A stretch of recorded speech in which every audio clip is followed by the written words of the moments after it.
Hello, everyone, and thank you for joining us today in the discussion about piecing together the vulnerability management puzzle.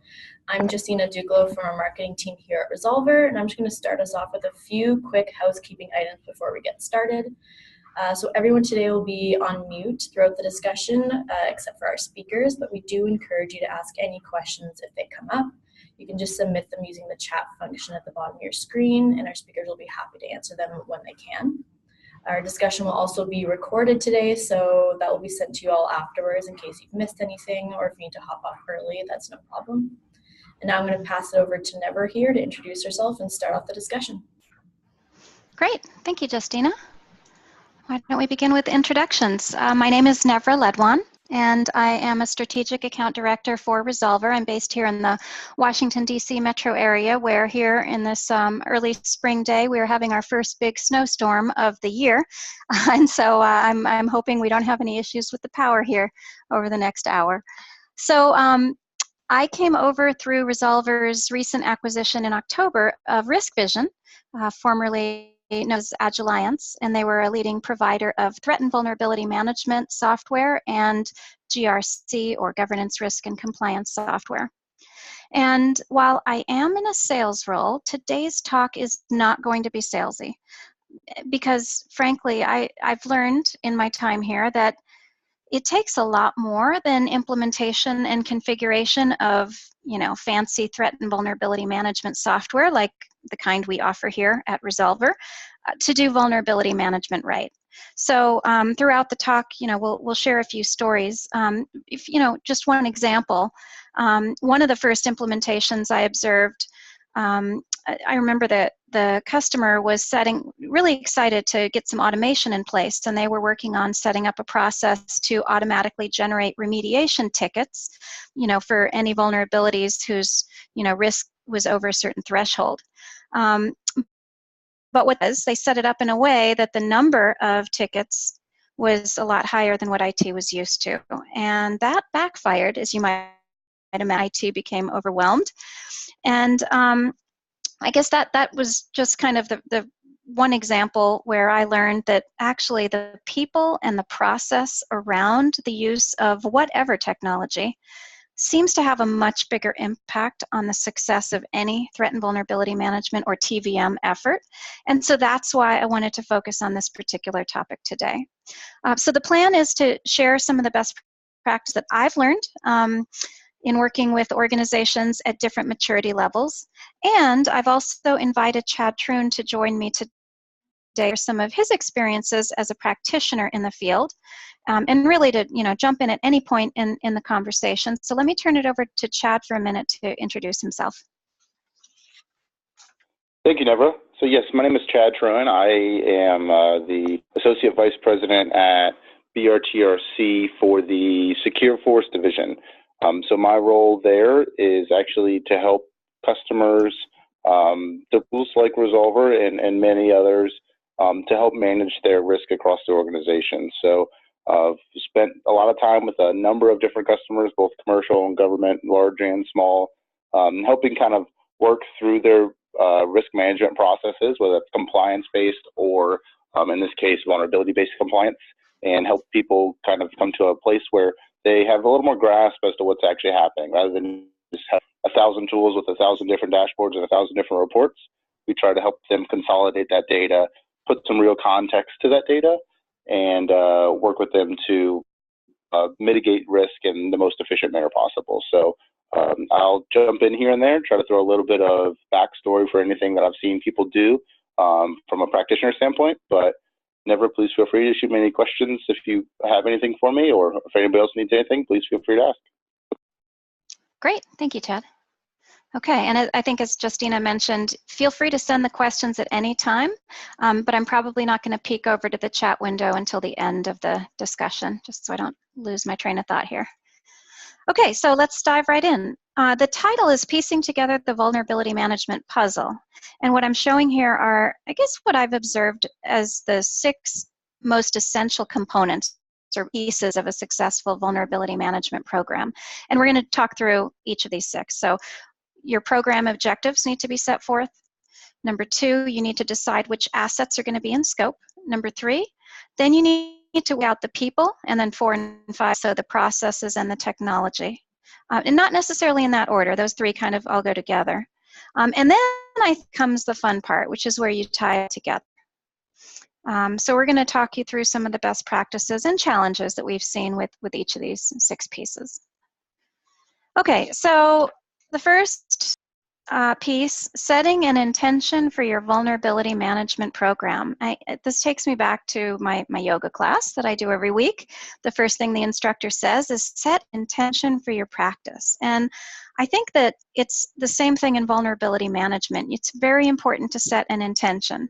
And in this case, you know, again, across the programs that I've observed, I would say the common theme is a goal of minimizing vulnerability-related risk, and then letting everyone in the organization who cares know how it's going, right? So minimize risk and communicate.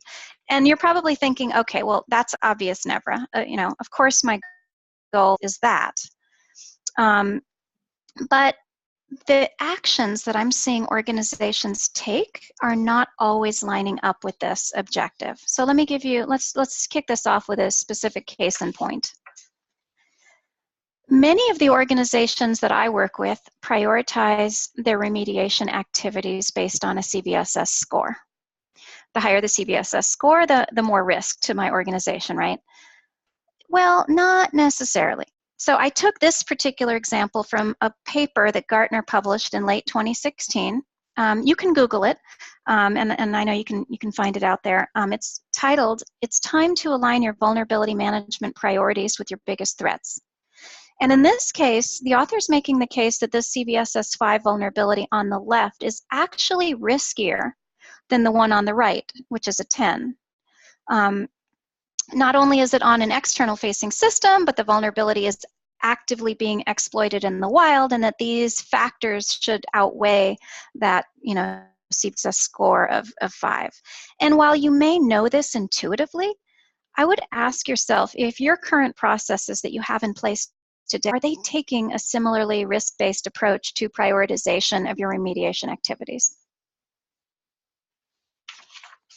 Yep. So Nevra, on my side, I have worked with a number of customers that, out of policy or out of, I guess more realistically, out of practice, they don't have enough time to work a lot of vulnerabilities. They spend a lot of time just kind of playing whack-a-mole with various vulnerabilities and sort by CVS score and work the way down the list. While that's not a terrible way to start when you're first starting a process, it's definitely not the area that is most efficient. So as everybody will see when we go further through this, I'll talk a lot today about context, and this is a great example of that context and being able to apply a risk-based approach to each of these and understand where these are. For example, this one in the DMZ with the CVSS5 might actually have access back to some database server or something else, which they can then leapfrog through and get back to the rest of the org and then exploit these CVSS 10s in the back end. So you can't look at vulnerabilities with blinders on. We have to make sure we understand what the vulnerabilities are, what the important information is, and kind of blend that together. So I'll hit a little bit more of that throughout the conversation today. Great, thank you. And I think that kind of leads into the next example I want to share along the lines of reducing risk, right? Same theme here. This is another common habit that I see, which is focusing on vulnerability counts. So imagine you're a CISO or a CIO or even a board of directors, and you're looking at this.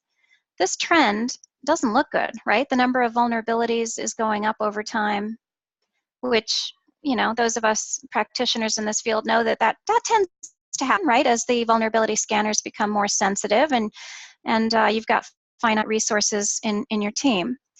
And let's assume we see the opposite trend. Let's assume that the vulnerability counts are going down over time, which is usually what people want. Have you really minimized your risk, right? Or put another way, have you optimized how you used your limited resources so that you're getting the greatest overall reduction in risk? I don't think that this sort of chart necessarily communicates effectively how well you're doing against your objective, I guess is my point. Now, let me give you a counterexample. Let's say, I'm not saying that charting your vulnerability counts is terrible, but what I am saying is look at what difference the story that is conveyed here is if you simply overlay this risk trend chart on top, right? Because after all, maybe in December 2016 over here on the right, I don't know if you can see my mouse, maybe the team wasn't quite as lazy as they appeared, right? Because although they didn't remediate that many vulnerabilities in number, maybe they finally got around to knocking out some of those biggies that have been really hard to get to up to now. So this is, I would say, a counterexample of what I would consider better communication, more effective communication of more the full story around how it's going. Yeah, and I completely agree, Nebra. As I talked about in the prior one, I talk a lot about context, and I think this is a great example of that context. For anybody that's ever actually worked in these large organizations that's constantly adding more boxes and constantly new stuff coming out and constantly making changes, there's very rarely a constant growth in the security field to keep up with those changes. So these counts do tend to go up. And there's just not enough time in the day to really hit every vulnerability before the next cycle. So you really do have to prioritize, really do have to understand it. So I think this is a powerful message that shows you're not just playing that vulnerability whack-a-mole, and you're actually trying to understand where those vulnerabilities truly affect the organization and trying to help that organization move forward by reducing that risk. So I like this chart a lot. Okay, so one more thought just on this final point about setting your goal and intention for your program. Some of the folks that I talked to are trying to make a case to set up a vulnerability management program, and others are trying to increase, I guess make a case for increasing the company's investment in the program. Either way, you're trying to evangelize, or dare I use the S word, sell the concept internally. And I do sales, and a great sales tool that I would strongly suggest you add to your arsenal is what I call the mock dashboard. Okay, and what I'm not talking about here, I'm very deliberately not showing you a screenshot from our product here. We do have some dashboards in the product. I will show you in a few slides one of the sort of automated dashboards that comes in the tool. But the reason I'm putting this one, this is actually more of a manual type generated dashboard, is my suggestion is the following. You get in front of a blank whiteboard, right? And put aside your BI tools, all your fancy technology, and then start dreaming. Start dreaming about the ideal dashboard in a perfect world that would do the best job of communicating to all of your stakeholders about how you're doing, right, on the topics that they care about. Mock it up and then use that to show the various stakeholders what you're envisioning, what you're kind of working toward. What you're not saying is that in phase one of the implementation, you're going to automatically produce exactly this dashboard, but it gives them a vision for kind of long-term what you're heading towards, right? And that visual, I find, is very powerful. Yes, and I like this one a whole lot because I go to a lot of customers that kind of start the opposite way. They start with, here's the data we have, and here's the best way I can present it, which is, again, not a terrible method when you're initially growing the process and everything else. But I think it's important to understand what it is you're trying to convey. Try to collect that data, try to understand what you want to show to your C-level executives, to your board, or maybe even just up to your manager, whatever level that is, and then think about, how do I collect that data? The big difference here is that you're not just putting yourself in the box and trying to figure out of the data I have, what can I show, but more of, what do I want to show? And then you find data to convey that. And that might be within tools you already have. A lot of companies have a lot of different tools that collect a lot of this, but aren't very well coding. So maybe that's where you start, or maybe it does require you to bring on a new tool or whatever else to kind of collect that as well. So understanding what the end state is will go a really long way in order to actually make this a digestible thing, because these stoplight charts, this green, red, yellow that she has on top, every C-level executive I've ever talked to wants risk down to those 3 stoplight colors, and it's hard to do. So by adding a little bit more of this context here, a little bit more text, actually helps you kind of back that up a bit and kind of get you where you need to be. Great, thank you. Okay, so let's get to step number 2 of the 6. So next step is to decide which assets are in scope. And by assets, you know, or entities, sometimes we call them entities.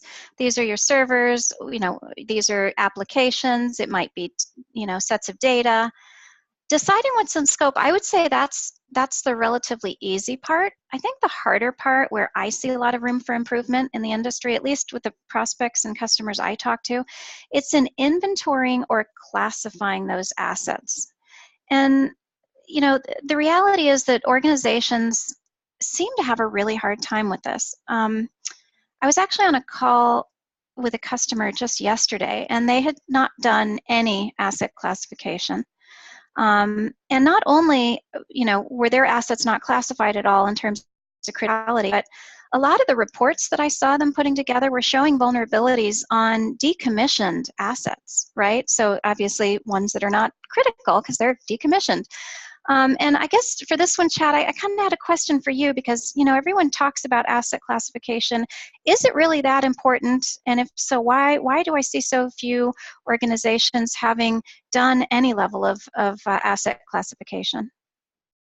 Yeah, so this is a real challenge for most organizations. To answer your question directly, is it that important? Yes, very, very much so. So whenever we talk about context and understanding how risk is measured, you have to understand what is at risk.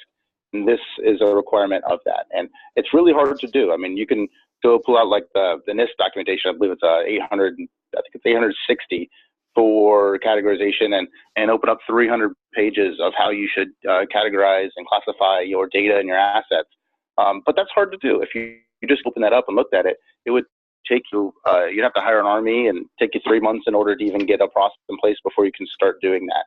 So what I normally tell people to do is identify what your core business data is and what systems store that data, and then work your way out from that.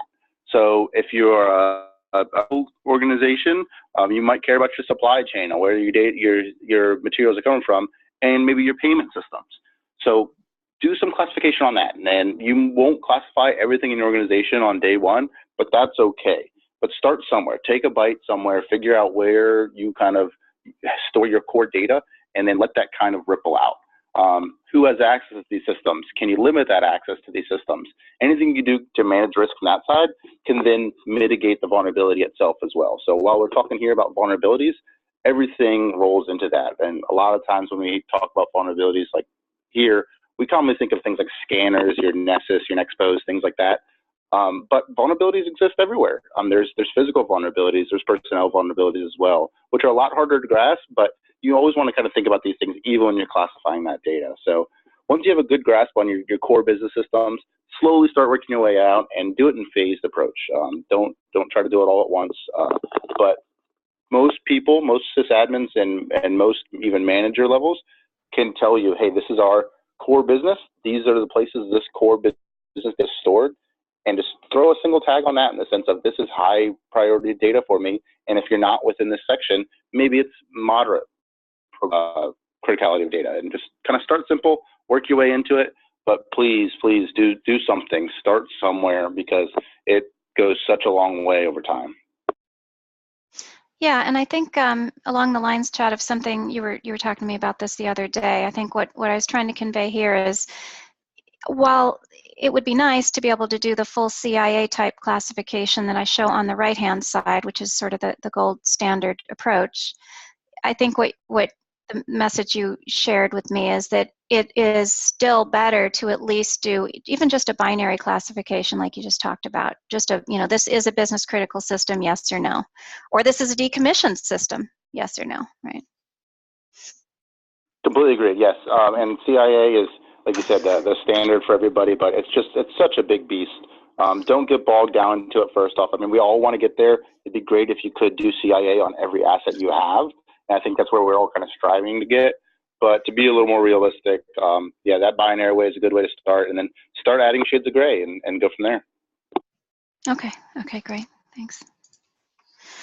Okay, so now we get to kind of the I would call it the 3 core pieces of the puzzle: the people, the process, and the technology, which all rely on one another to work effectively. So let's go through them one by one in no particular order.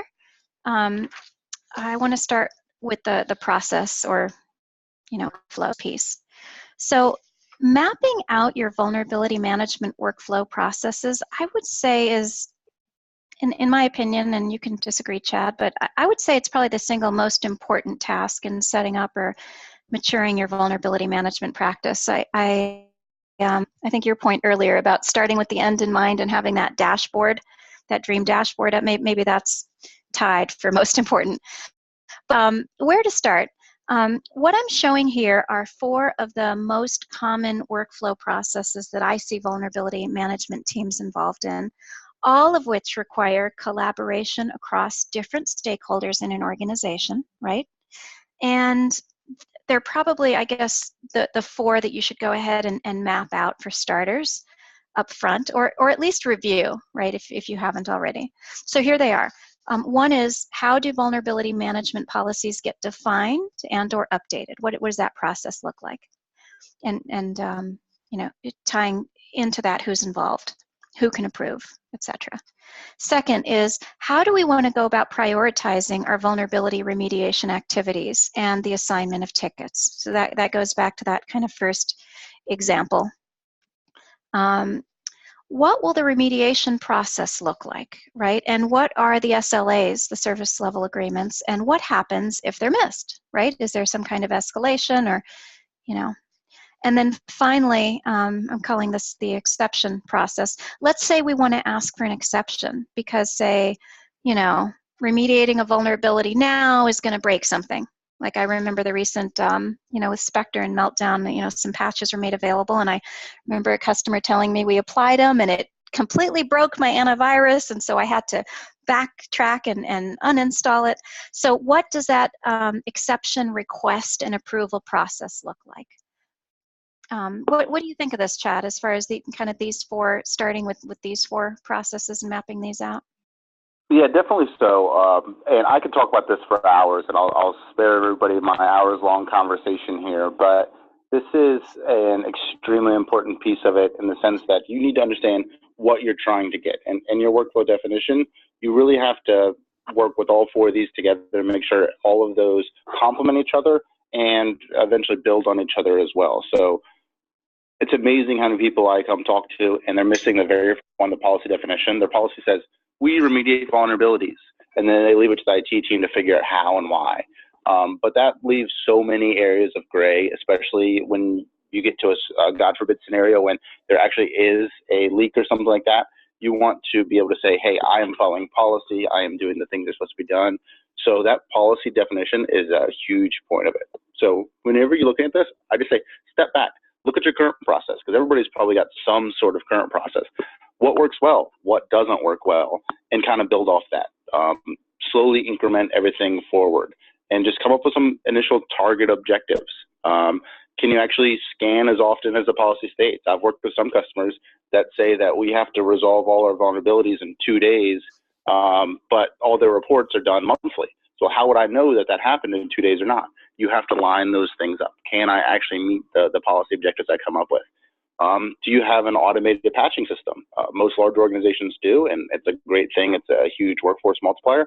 But how does that automated patching system align with the vulnerability scans that come along with it? And then finally, as Nevra was saying, those exceptions. If there's things that you can't patch for whatever reason, what do we do about it? How do we work through that process? Let's really put something behind that and make sure that everything back to the left of that box aligns with that process. Your C-level executives know what's happening. Everybody kind of buys in together. And with that total group buy-in, you can actually make a lot of progress and you can convey the data in a way that makes sense to a lot of people. Great. Okay, so that's the process piece. Let's jump to the people now. So I'm maybe oversimplifying a little here, but I thought we'd break it into kind of the 5 typical roles that I usually see. Sometimes it's more than 5, right? Individuals fulfilling each of these functions, and sometimes it's 3 people that are covering all these types of functions. But generally, most programs that I see have people that do the following 5 functions. One is the function of what I will call the security officer, right? This is the program champion. They're setting the direction. they're convincing the various stakeholders across the organization of the benefit of participating or investing some budget. And, of course, they get involved in the, decision making and managing conflict, that kind of leadership type of. So that's a security officer. The risk officer, some organizations have this, some don't, right? It's very common in financial services, for instance. They may not be driving the project, right, like the security officer would be, but in those organizations where this role exists, this person usually has a vested interest in the program, right, especially as boards are increasingly expecting visibility, right, into risk across all areas, with more and more focus these days on cyber. So the risk officer might be including some of those vulnerability risk metrics in her summary reports. Next is the vulnerability manager. I have sort of, front and center here because they're really doing most of the vulnerability program management, I guess, if you want to call it that, including they're working with others to ensure the vulnerabilities are remediated.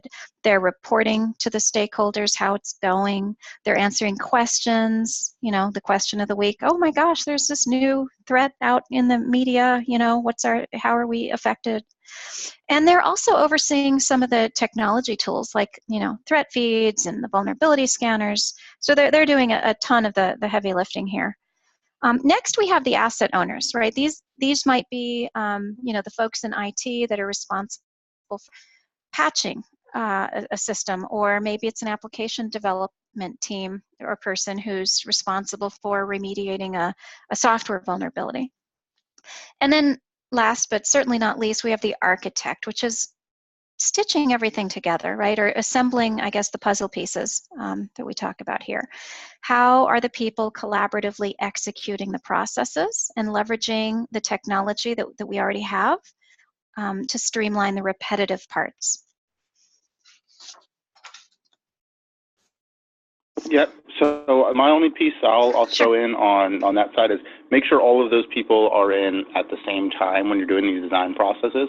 It's unfortunately common when I talk to people that they have developed this great process and it's going to be perfect, but they didn't ask the risk officer what they think or what they need to comply with. And the risk officer will come in and say, hey, well, what about this thing, or what about that thing, or I need to show this or that, and then you kind of have to retool the process again. So please keep your stakeholders in the conversation. I know it can be a bit burdensome and you don't want to have too many meetings with too many people in it because it's hard to get real work done, but at least have their opinion heard and kind of work through that process a bit. It'll save you a lot of work in the long run. And with that buy-in across groups, you'll get the support to actually move the progress forward a bit more.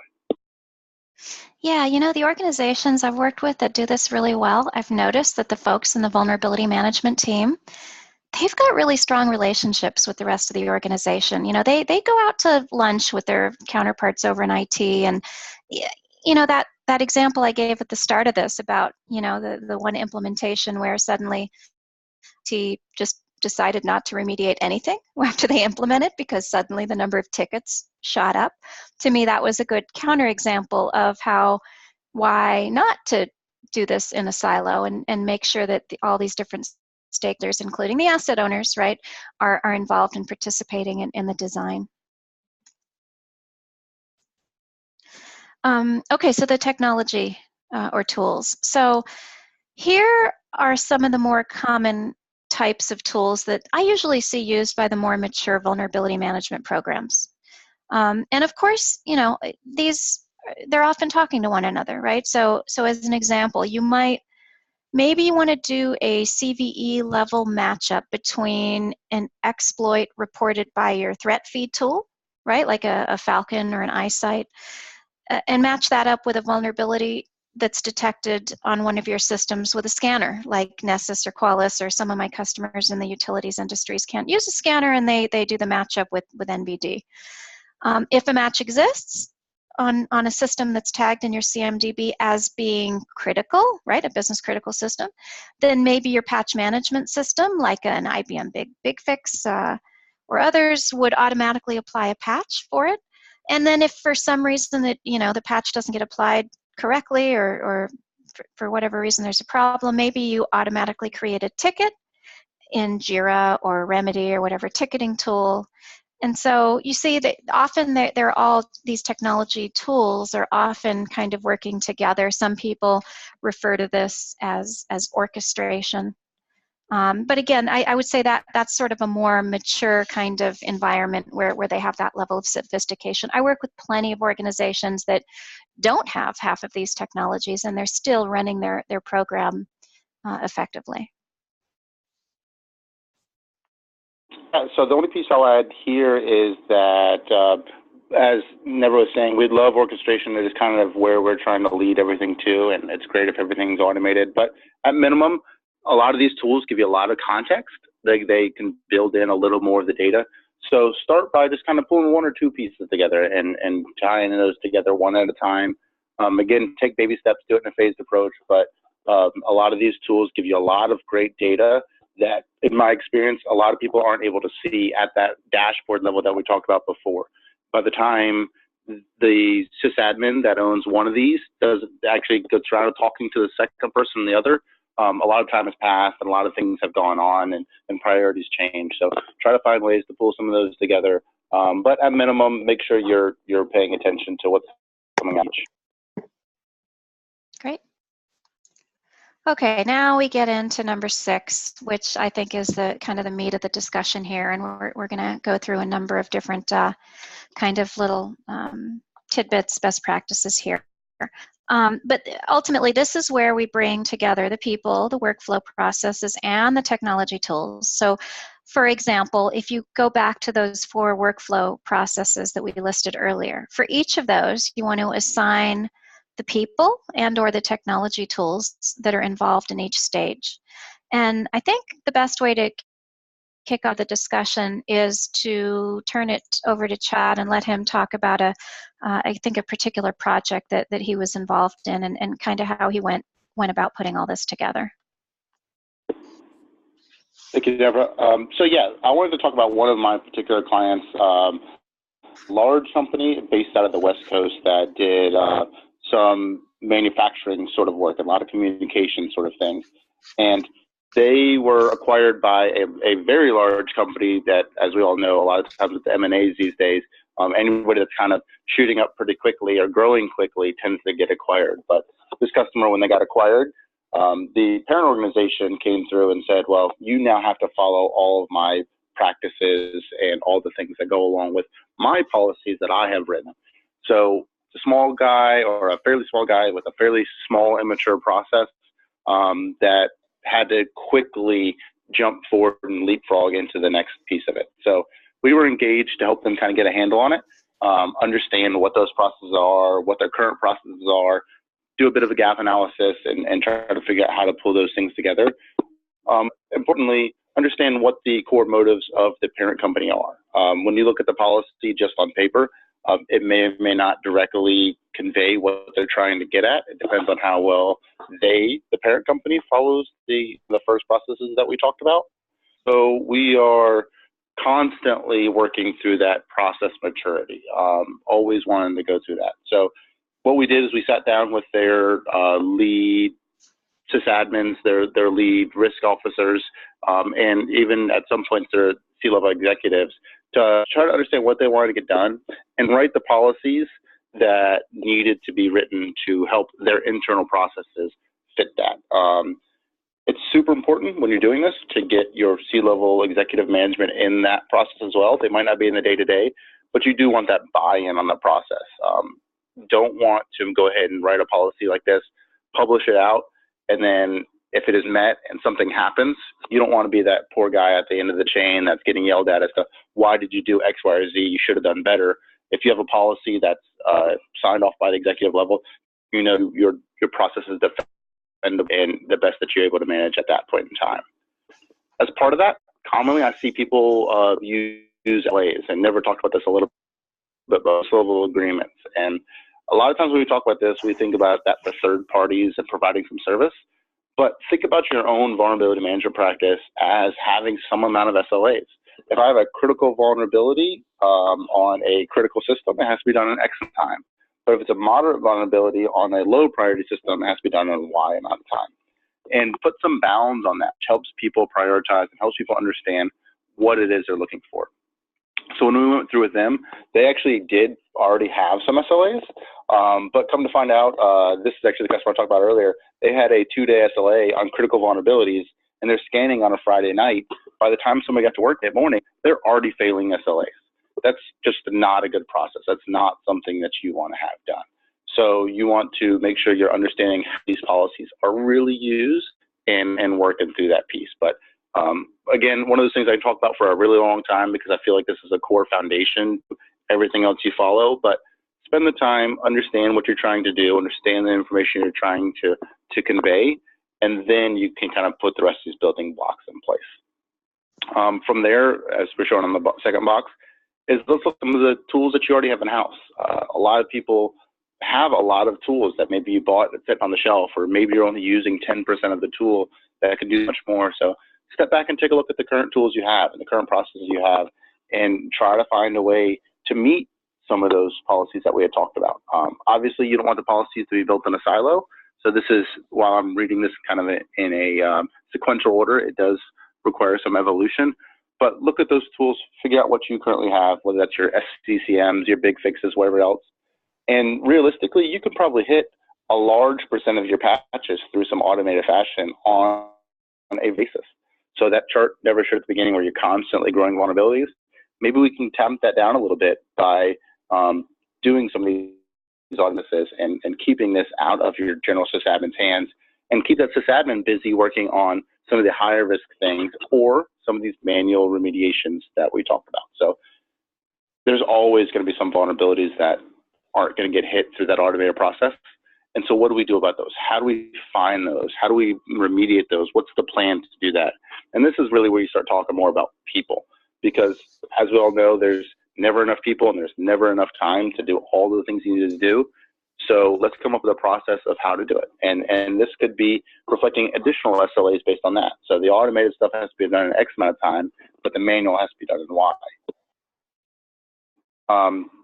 So really wrap your head around that whole process and think about how that works, and walk them through it. So what we did here with this customer is said, hey, you have Big Fix. Big Fix is pushing all this out. Whenever Big Fix is done with their normal schedule and the SLA that we first defined has lapsed, then we auto ticket. So kind of back to Nevra's earlier comment where they were auto creating tickets all the time, we are now only auto creating tickets when an SLA has been failed, which generally implies that an automated process either has failed or has failed to patch it because maybe the patch is not available. So now you're only bugging your sysadmins with those outliers and trying to find those ones that really do stick out. And in reality, it takes your sysadmins effort and work streams down a whole lot by being able to really just put that context in place for those, and it can save a lot. This customer actually did end up needing some additional resources as well, because even those that are falling out of it, touched by the resources they have, and that's okay. And the way you get that additional resources is by walking through this process and showing that these tickets that are generated are just too numerous to handle. So maybe that's implementing a new automated tool. Maybe that is hiring another resource to help with those things that kind of shake out of it. And that's an okay thing. But you need the data to back that up, and following a process like this gets you there. And I got a little ahead of myself, but the reporting is what gets you that data. That's what gives you that overview, that C-level view, that risk officer view to show, hey, we're doing these things well, we're not doing these other things well. Or maybe Department A is doing a really great job, but Department B is not. And Department B might need more tools, processes, or technology or people to work through that process. Or maybe they can steal things from Department A to use in Department B because they may not be communicating well. So these dashboards and reports go an extremely long way, not only in just conveying the level of risk, but helping you mature that process and work it through. So for this particular customer, we went through and similar to that first report you saw, with a single one-pager C-level dashboard. And then behind that, we actually had, I think, 6 or 7 sysadmin level dashboards for their own piece. And Division A, you get your dashboard that looks like this. Division B, you get your dashboard that looks like this. And in reality, it kind of builds a little momentum even within the group, because now they're removing some of their manual processes, but they're also kind of seeing how other people are working and how they had 10,000 new vulnerabilities last month, but they patched 95%, where we had 5,000, but we only patched 80%. So what are they better in understanding that? And the report is what gets you there. So it's great to collect the data, but if you can't convey that in a meaningful manner, you can't really get much out of it. So that's a long-winded way of saying work all of these processes together. Understand what they are, but think about when you're doing it, how realistic is it, and do it in an iterative way. Don't try to boil the ocean on the first day. Start with something, figure out what works, what doesn't, and then refine it as you go on. These policies should be written, dated, at minimum annually, but I think customers that are really able to move forward doing a lot more than that and can constantly revise these to fit their business units. Excellent. Thank you, Chad. Every time I hear you talk about, you bring up new points each time, and I think I picked up 2 or 3 new little tidbits, nuggets there. So thank you. Okay, we're down to the last 5 minutes, and then we'll open it up to the fun part. I hope, the questions. So one of the themes that I see across all of my customers and prospects is this focus on automating as much as possible, so that the people can focus on, I guess, what I think is the more value add and frankly fun and interesting activities. So what I'm showing here on the left side are most of the tasks that I would say my customers typically want to automate. And then on the right are the tasks that most of them, I guess, wish they could devote more time to, but really can't just yet because the items on the left, they haven't sufficiently automated.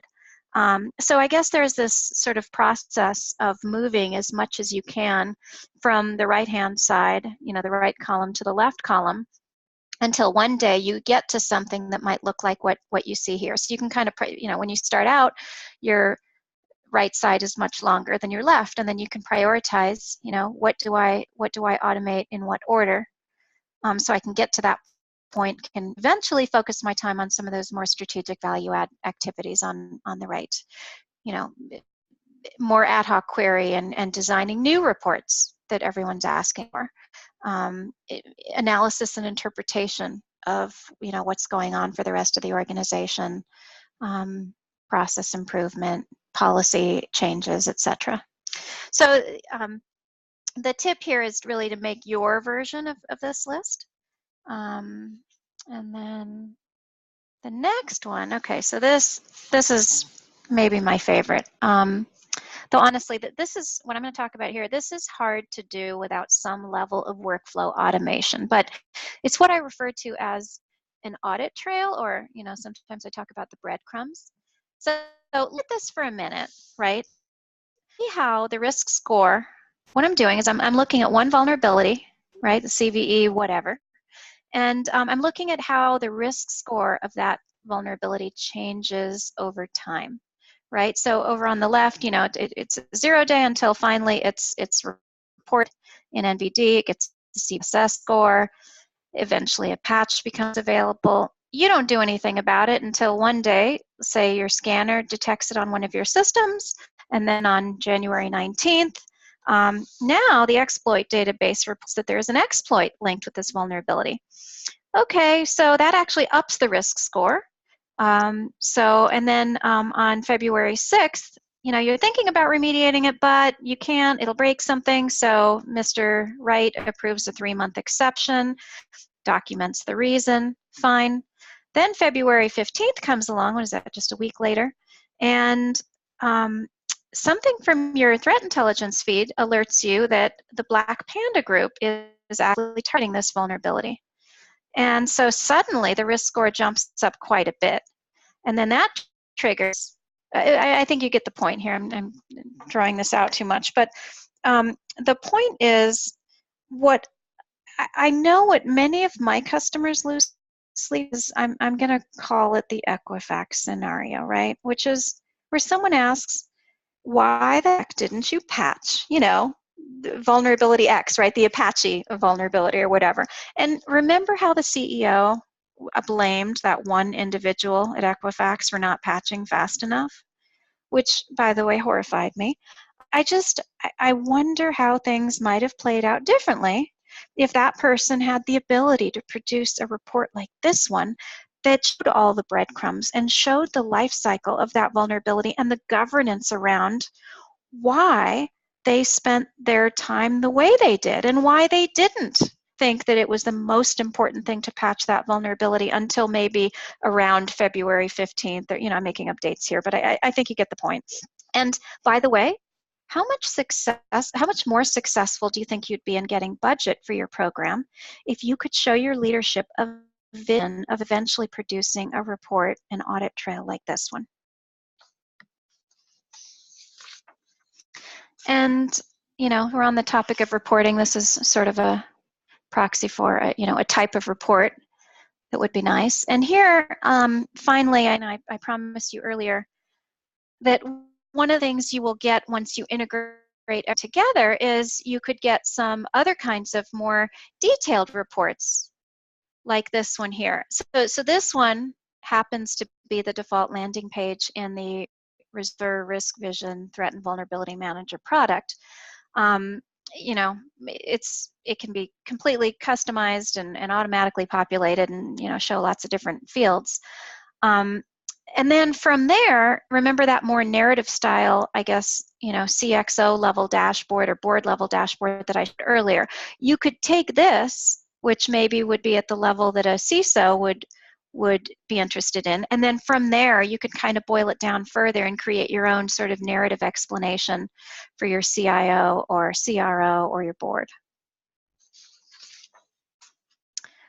So that sort of, I guess, just to quickly wrap up, I wanted to give you just, a very quick one slide, a word about resolving. Our mission is to make your organization safer and more resilient. We do this by giving you the information you need to make informed decisions about the uncertainties that surround you. And today's discussion has been focused on the information security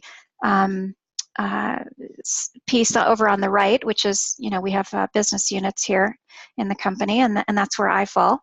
And specifically, we've been talking about the TVM application. And so my very last slide is if you would like any more information about the TVM application in particular, which has out-of-the-box functionality for all the functions you see here: data collection, correlation, workflow management, risk scoring, remediation, and reporting. We'd be happy to set up a time later to go over that with you. You are welcome to reach out to me directly, Never Led One, or feel free to reach out to Chad, who is independent and is not as biased as far as vendors as I am, obviously. So why don't we pause for a moment? And at this point, I would ask everyone to go ahead and start submitting the questions into the, I believe it is the chat window. And I'm going to take a minute to learn how to get to the chat window. Let me stop share for a minute, but I think you can still hear me. And let me find it here. Okay. Yeah, I found it. It's not flashing, but I see questions listed. So let me go through this here. The window's a little small.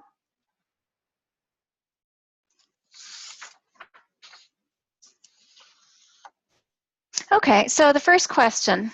Let's see. I'm kind of looking, scrolling. There's a three or four questions I see so far. A lot of these are sort of software focused, but that's okay. So the first one I see is I question about the TVM application.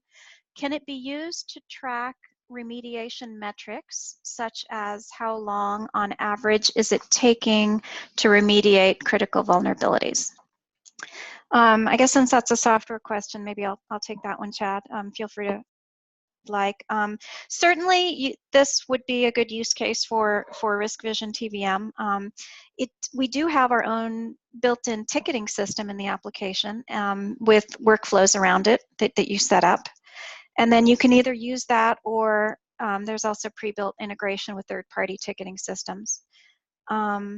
I guess either way, we can calculate in the software both high-level remediation metrics and also, I guess, low-level. So you could look at, for instance, average vulnerability age by severity, and then things like mean time to resolution, which could take into account how long it takes to remediate the vulnerability, maybe, once it's been assigned, at that stage in the workflow. I guess you could do things like look at lower level metrics like, by workflow stage. What's the mean time to go from step A in the workflow to step B? And then maybe you could identify like where are the bottlenecks in your process, which parts of the remediation process are taking the longest. I don't know if you've ever seen, Chad, that specific use case, but does that sound accurate to you, or any other thought on that one? Yeah, completely. So in my opinion, this is one of the more important things that come out of it, is not only just putting someone's name on the line, but understanding who's doing the work and how long it's taking, because you can spot areas of efficiencies or inefficiencies in that same thing. So sometimes if it sits in Sally's queue and it takes 3 weeks to get out of Sally's queue, but maybe Mary's queue, she's constantly churning through in 3 days or something like that. So again, refining the process, you might understand what's happening there, be able to pull some additional data in. But yeah, we can do it from the single vulnerability in a single workflow state to that aggregate level that you were talking about for mean time to resolve by specific department or specific group or specific person. So all that data is there, and we can slice and dice it up in any way we need to. Great. Okay, here's a fun one. How does automation change the communication between stakeholders? So one thought comes to mind immediately, and that is one of the earlier projects I was in. I remember the customer told me that the thing that they liked most about TVM is that they don't have to be the bad guy anymore that goes and bugs people,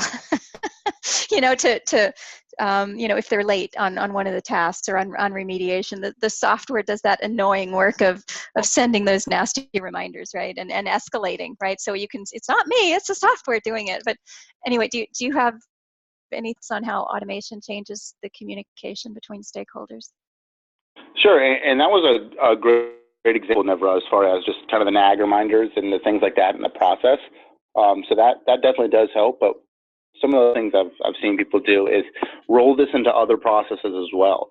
So as you're working through, and maybe working with the risk officer who might be doing compliance assessments, and they want to see your vulnerability data and understand how those contribute, you can actually streamline the process of reporting vulnerabilities back to your compliance people. So that way they can see that data directly, rather than having to come out and say, hey, Tim, can you tell me what we are today, tomorrow, next week, whatever that is.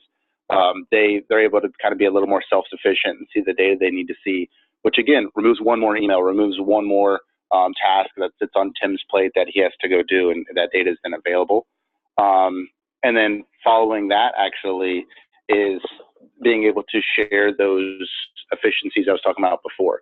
Hey, I noticed that the reports keep coming out, and this department, although they have so many systems and so many vulnerabilities, seem to be so much further ahead, which in my experience happens a lot, especially when you get to the big orgs. One site in Kentucky does this thing really well, but the other site in New Jersey isn't doing so well. So what's happening? What's different between the two? And being able to kind of understand and put some metrics around that really goes a long way too. Great. Okay, couple more. Let me do the quick one first, because the next one is a little bit of a can of worms, but a really good one. The quick one is, can you show heat maps and spider graphs in your software? The heat maps, absolutely. I have tons of examples. If you want to reach out to me separately, I can bring up so many example dashboards for you, and tons of them are heat maps.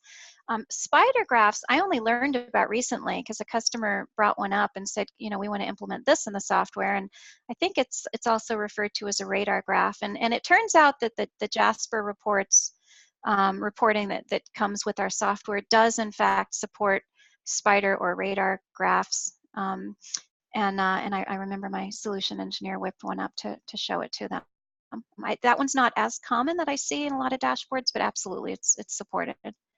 The the next question, okay, so this is the one I'll say is, call it a can of worms, but it's this is real life here. Okay, we are a PCI shop, and we can barely keep up with the mandatory vulnerabilities that we have to remediate.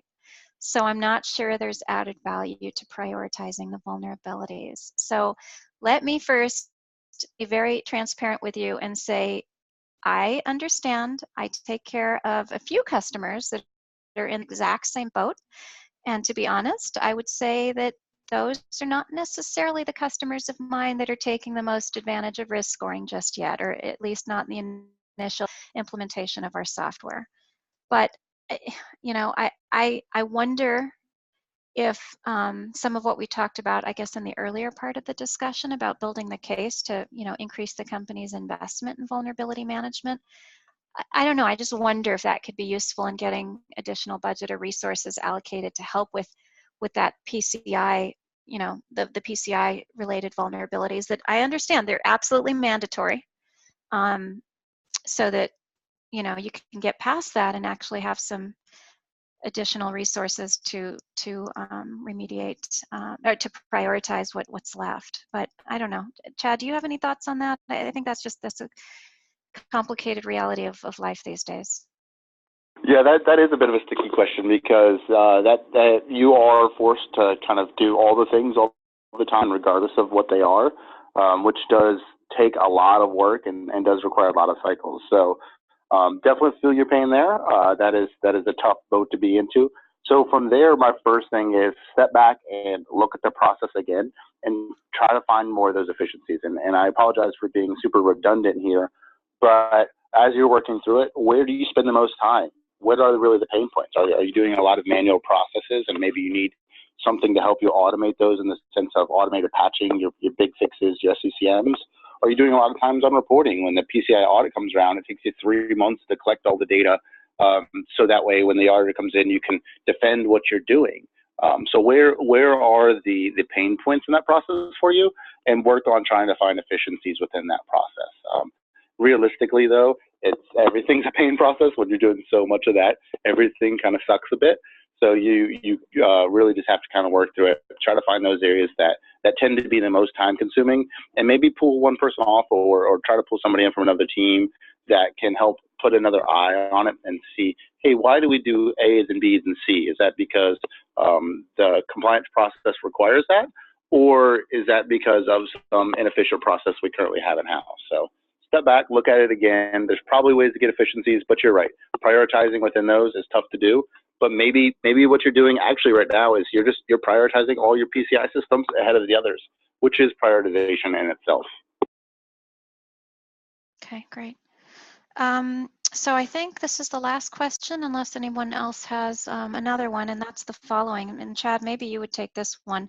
It's around implementation. How long does implementation of an application like yours take? How would you answer that? Oh, that's an interesting one. So it depends on the customer, depends on the use case. But for most customers, you can generally start seeing some value fairly quickly within the first 60, 90 days sort of time frame. It doesn't take a whole lot from a technical deployment side of the tool. At the end of the day, it comes back to process again. Why are you doing what you're doing? What is the process? So if you already have a pretty well-defined process and you're just looking to automate pieces of it and really kind of get that accountability and that audit trail you're looking at there, that's really easy. We can pull that in really quickly.